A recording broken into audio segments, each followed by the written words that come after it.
আপনাকে একটা জিনিস খেয়াল করতে হবে যে আপনি যদি আপনার সব যত ধরনের প্রবলেম, এক্সাম্পল হিসেবে বলছি যে যত ধরনের প্রবলেম, এই প্রবলেমের দিকে যদি আপনি ফোকাস করেন, তাহলে আপনি কতগুলো প্রবলেম সলভ করবেন, কতগুলো প্রবলেম নিয়ে আপনি টেনশন ফিল করবেন। অনেক আপনার দেখা যায় প্রবলেমের শেষ নেই। আমাদের লাইফে অনেক ধরনের প্রবলেম হয়।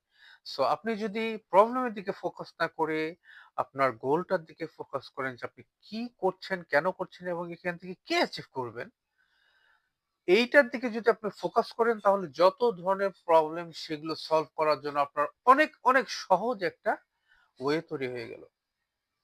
যে জিনিসটা নিয়ে আপনি বেশি প্রেশার ফিল করতেন, দেখবেন যে আপনার গোলটা যদি আপনি সামনে রেখে ফোকাস করে সামনে আগান, তাহলে এই প্রবলেম গুলো অনেক ইজিলি আপনি সলভ করতে পারবেন।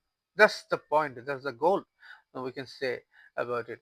সো এই ধরনের ব্যাপার যে আপনাকে সঠিক একটা গোল কতটুকু জরুরি আমাদের লাইফে সিলেক্ট করা।